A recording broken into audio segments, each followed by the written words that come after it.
बच्चों, आज हम क्लास 7 के नागरिक शास्त्र विषय का फर्स्ट चैप्टर पढ़ेंगे। नागरिक शास्त्र अर्थात देश से संबंधित समस्त गौरवपूर्ण बातों को जानने का शास्त्र, देश की शासन व्यवस्था को, उसको चलाने के नियमों को जानने का शास्त्र, जो हमें एक योग्य नागरिक बनाता है। फर्स्ट चैप्टर का टाइटल है हमारा संविधान। तो हम पहले जानेंगे कि संविधान क्या होता है या इस शब्द से क्या तात्पर्य है। किसी भी देश या फिर संगठन के द्वारा निकाले या बनाए गए वह नियम जिनके जरिए से उस कंट्री यानी देश या ऑर्गेनाइजेशन या संगठन का पूर्ण रूप से संचालन यानी कि ऑपरेशन या क्रियान्वयन हो सके, उसे उस देश का संविधान कहा जाता है।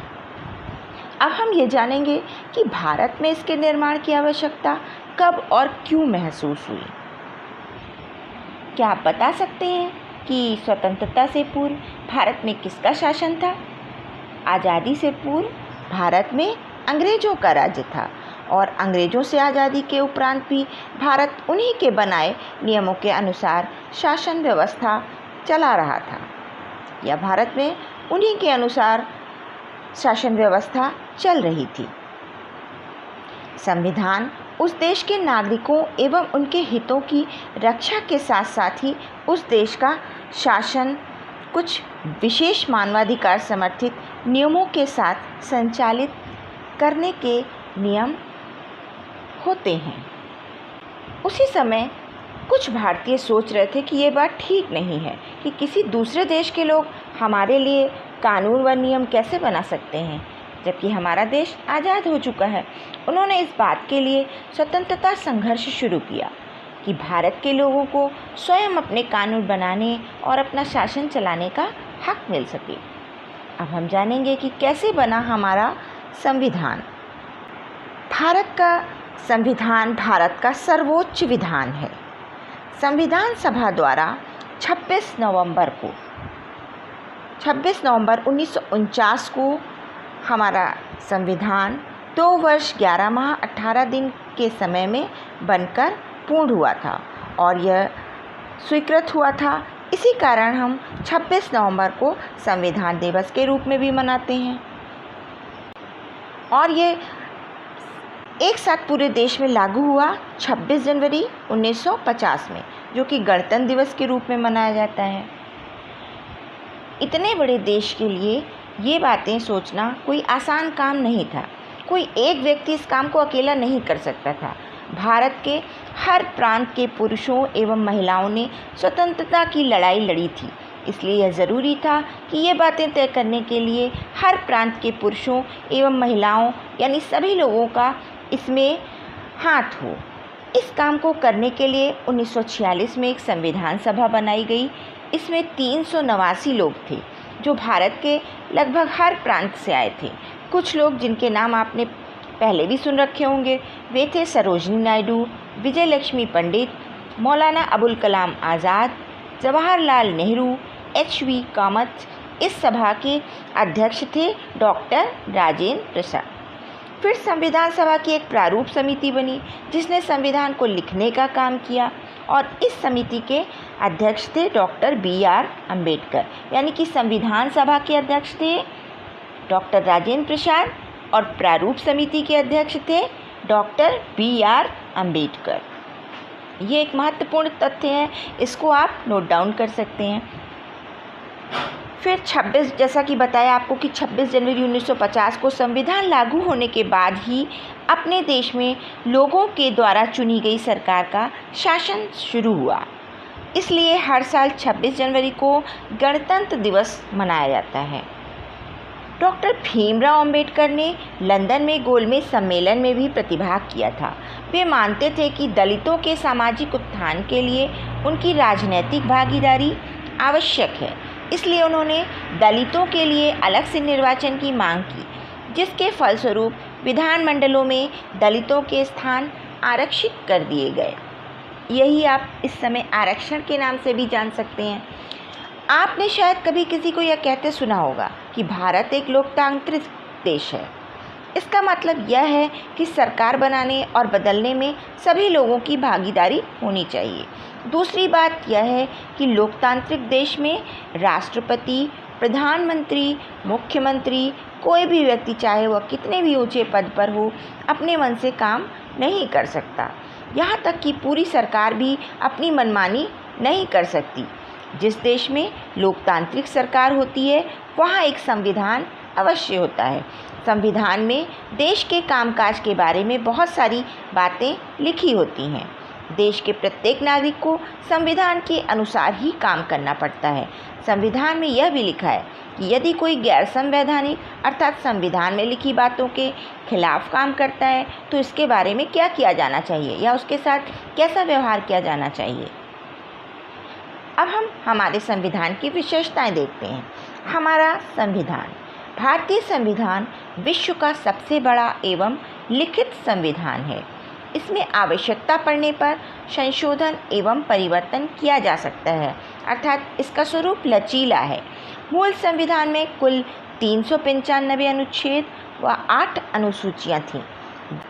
वर्तमान में अनुसूचियों की संख्या बढ़कर 12 हो गई है, अर्थात मूल संविधान में कुल 22 भाग, 395 अनुच्छेद और 8 अनुसूचियाँ थीं और केवल अनुसूचियों की संख्या में इजाफा हुआ है जो कि बढ़कर 12 हो गई हैं। आइए जानें हमारे संविधान में और क्या है। सबसे पहले हमारे संविधान में प्रस्तावना है जिसमें संविधान के उद्देश्य दिए गए हैं। अपने संविधान को समझने से पहले इसकी प्रस्तावना में दिए गए उद्देश्यों पर हम विचार करेंगे जो कि यहाँ पर लिखित हैं। संविधान की प्रस्तावना।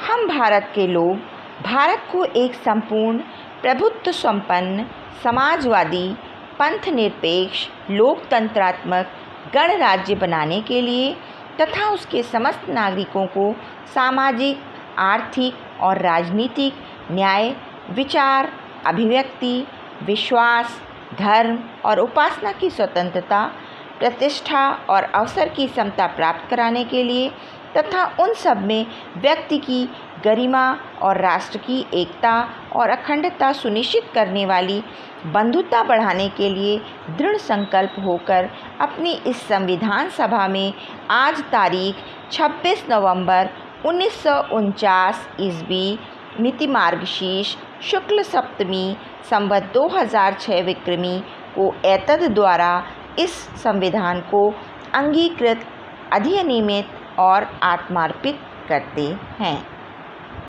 संविधान की इस प्रस्तावना के अनुसार अब हम जानेंगे कि प्रभुत्व संपन्न राज्य का तात्पर्य क्या है।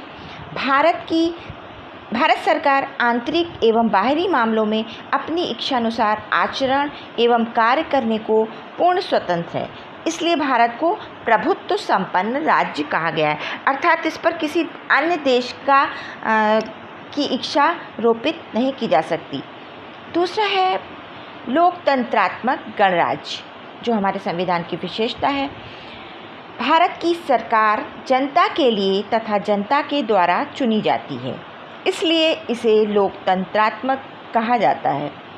भारत का राष्ट्राध्यक्ष वंशानुगत न होकर निर्वाचित होता है और भारत की जनता इसे निर्वाचित करती है।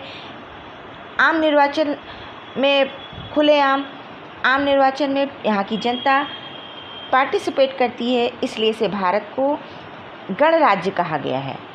तीसरी विशेषता है पंथ निरपेक्ष राज्य, अर्थात राज्य किसी विशेष धर्म को राज्य धर्म के रूप में मान्यता नहीं प्रदान करता है, वरन सभी धर्मों को एक साथ समान रूप से आदर करता है। नेक्स्ट है मानव अधिकार। मानव अधिकार जन्म से ही प्रारंभ हो जाते हैं और जीवन भर साथ रहते हैं, चाहे व्यक्ति किसी भी सामाजिक, आर्थिक स्तर, जाति व धर्म से संबंध रखता हो। 10 दिसंबर 1948 को संयुक्त राष्ट्र संघ की महासभा में मानवाधिकारों की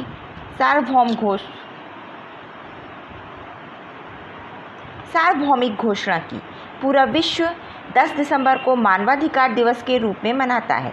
भारत में मानवाधिकारों की रक्षा के लिए 1993 में राष्ट्रीय मानवाधिकार आयोग का गठन किया गया और उसी के अंतर्गत हमारे संविधान में कुछ मौलिक अधिकारों की व्यवस्था की गई है, जिन्हें हम फंडामेंटल राइट्स के नाम से जानते हैं।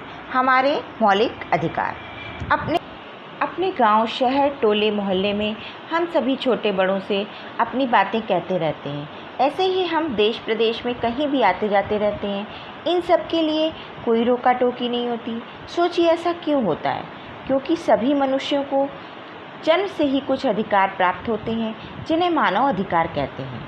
इनमें से 6 अधिकार मौलिक अधिकार के रूप में हमारे संविधान में दिए गए हैं। इनमें से पहला है समानता का अधिकार। संविधान के अनुसार भारतीय नागरिकों के साथ समान रूप से व्यवहार किया जाएगा। किसी भी व्यक्ति को उसके जन्म स्थान के आधार पर, स्त्री या पुरुष होने के आधार पर, किसी विशेष जाति का होने के आधार पर, किसी धर्म के होने के आधार पर सार्वजनिक जगहों जैसे दुकानों, होटलों या सिनेमा घरों आदि में जाने से रोका नहीं जा सकता। इसी प्रकार सरकारी नौकरी में भी सभी को समान अवसर प्रदान किए गए हैं। छुआछूत यानी अस्पृश्यता, इसे एक अपराध घोषित किया गया है। सेना अथवा विद्या संबंधी उपाधि को छोड़कर अन्य उपाधियों का अंत कर दिया गया है। दूसरा अधिकार है स्वतंत्रता का अधिकार, जिसके अंतर्गत कुछ अलग अलग पॉइंट्स हैं जो हम आपको पढ़कर बताते हैं। भारत के सभी नागरिकों को विचार एवं अभिव्यक्ति की स्वतंत्रता है। भारत के सभी नागरिकों को शांतिपूर्वक सम्मेलन करने की स्वतंत्रता प्राप्त है। देश के सभी नागरिकों को समिति या यूनियन बनाकर अपने अधिकारों के लिए लड़ने की आज़ादी है। भारत के हर नागरिक को अपनी इच्छानुसार कहीं भी आने जाने की स्वतंत्रता प्राप्त है। भारत के नागरिक को भारत में कहीं भी रहने एवं बसने की स्वतंत्रता है। भारत का कोई भी नागरिक हो अपनी इच्छा के अनुसार रोजगार भी कर सकता है। दोष सिद्धि से संरक्षण, जीवन जीने की एवं निजी स्वतंत्रता, किसी भी व्यक्ति को बिना अपराध साबित हुए दंड नहीं दिया जा सकता और एक ही अपराध के लिए एक बार से अधिक दंड नहीं दिया जा सकता। उसे अपने विरुद्ध गवाही देने के लिए बाध्य नहीं किया जा सकता। फिर है जीवन जीने की एवं निजी स्वतंत्रता। भारत में रह रहे सभी लोगों को जीने का अधिकार है। कोई भी उनकी जान नहीं ले सकता। लोगों के जीवन की रक्षा करना सरकार का कर्तव्य है। कोई व्यक्ति जब कानून तोड़ता है या अपराध करता है तो पुलिस उसे पकड़ सकती है, पर जब तक जुर्म साबित नहीं हो जाता तब तक उसे जेल की सज़ा नहीं दी जा सकती। गिरफ्तारी के समय अपने जुर्म की जानकारी लेना और गिरफ्तारी के 24 घंटे के अंदर मजिस्ट्रेट के सामने पेश किया जाना भी हमारा एक मौलिक अधिकार है। इनमें अगला अधिकार है शिक्षा का अधिकार। शिक्षा के अधिकार के अंतर्गत वर्ष 2002 में संविधान के 86वें संशोधन के द्वारा अनुच्छेद 21A में शिक्षा के अधिकार को मौलिक अधिकार में जोड़ दिया गया है, जिसके अनुसार 6 से 14 वर्ष की आयु के सभी बच्चों को निःशुल्क एवं अनिवार्य शिक्षा उपलब्ध कराना सरकार का कर्तव्य है। इस अधिकार को प्रभावी बनाने के लिए संसद द्वारा निःशुल्क और अनिवार्य बाल शिक्षा अधिकार अधिनियम 2009 RTE 2009 पारित किया गया है। राष्ट्रपति के अनुमोदन के साथ ही अब देश के हर एक बच्चे को शिक्षा का मौलिक अधिकार कानूनी रूप से प्राप्त हो गया है। अगला अधिकार है शोषण के विरुद्ध अधिकार। इस अधिकार का मतलब है कि किसी व्यक्ति से जोर जबरदस्ती से काम नहीं लिया जा सकता। यदि कोई व्यक्ति एक काम छोड़कर दूसरा काम करना चाहता है तो उसे रोका नहीं जा सकता है। साथ ही बेगार लेने पर भी रोक है, अर्थात बिना पैसे दिए काम कराना। किसी भी व्यक्ति को बिना मजदूरी, नियत से कम मजदूरी या ख़राब परिस्थितियों में ज़बरदस्ती काम करने को मजबूर नहीं किया जा सकता। साथ ही 14 वर्ष से कम आयु के बच्चों से मजदूरी नहीं कराई जा सकती। बंधुआ मजदूरी की प्रथा में मजदूर के इस मौलिक अधिकार का हनन होता है, क्योंकि उसे मजबूर होकर एक ही ज़मींदार या ठेकेदार के पास काम करना पड़ता है। शोषण के विरुद्ध इस अधिकार से संबंधित एक छोटी सी घटना यहाँ पर लिखी हुई है जो कहानी के रूप में है। नन्हा रामू। राम कुमार के पास छपाई के लिए एक प्रेस था। प्रेस में कागज़ काटने वाली मशीनें भी थी। उसने प्रेस में एक 14 साल के बच्चे रामू को हेल्पर की नौकरी पर रखा था। एक दिन राम कुमार ने रामू से कहा कि रात में प्रेस बंद होने पर कागज़ काटने वाली मशीन की सफाई कर देना। रामू जब रात में उस मशीन की सफाई कर रहा था तो धार वाली छुरी अचानक गिर पड़ी और रामू की उंगलियां कट गईं। रामू के चिल्लाने पर पड़ोसी कारखाने के लोगों ने रामू को अस्पताल पहुंचाया और इलाज कराकर उसकी जान बचाई। वहीं किसी व्यक्ति ने प्रेस के मालिक राम कुमार की शिकायत अपने क्षेत्र के श्रम प्रवर्तन अधिकारी लेबर इन्फोर्समेंट ऑफिसर से कर दी, जहां उसे बाल मजदूरी प्रतिबंध एवं नियंत्रण अधिनियम 1986 के तहत बाल श्रम कराने के अपराध में जेल की सजा हो गई। क्या तुम जानते हो कि 14 वर्ष से कम उम्र के बच्चों से काम करवाना कानूनन अपराध है। कानून की मनाही के बावजूद बच्चों से काम करवाने वाले व्यक्ति को 3 महीने से 1 साल तक की कैद हो सकती है। उसे 10,000 से लेकर 20,000 रुपये तक जुर्माना भी हो सकता है। बाल मजदूरी के खिलाफ शिकायत अपने क्षेत्र के थाना, श्रम प्रवर्तन अधिकारी या मजिस्ट्रेट के कोर्ट में भी की जा सकती है। सरकार द्वारा बच्चों को मुफ्त दोपहर का भोजन, किताबें, बैग और ड्रेस के साथ निःशुल्क शिक्षा एवं छात्रवृत्ति दी जा रही है। अतः माता पिता का यह दायित्व है कि वे अपने बच्चों से श्रम न करवाकर उन्हें स्कूल अवश्य भेजें।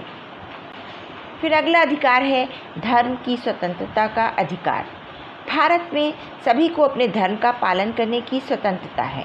किसी को भी व्यक्तिगत रूप से अपने रीति रिवाजों का पालन करने से नहीं रोका जा सकता है। सभी को अपने धार्मिक कार्यक्रमों का आयोजन करने की स्वतंत्रता है।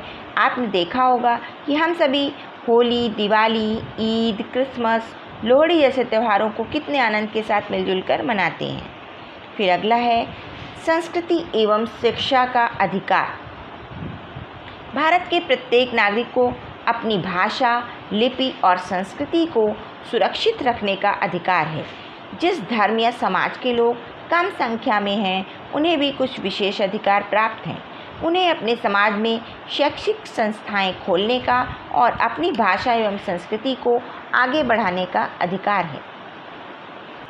और अगला और अंतिम मौलिक अधिकार है संवैधानिक उपचारों का अधिकार। कहीं पर यदि मौलिक अधिकारों का हनन हो रहा हो तो सीधे उच्चतम या उच्च न्यायालय में मुकदमा करने का अधिकार भी एक मौलिक अधिकार है। सरकार का यह कर्तव्य है कि वह भारतीय नागरिकों को मौलिक अधिकारों की रक्षा करे। यदि वह ऐसा नहीं करती है तो उसके विरुद्ध लोकहित का मुकदमा भी किया जा सकता है। इस कड़ी के अंतर्गत लोकहित का मुकदमा क्या होता है और बाकी की बातें अब हम इस पाठ के अगले वीडियो में आपसे फिर से साझा करेंगे।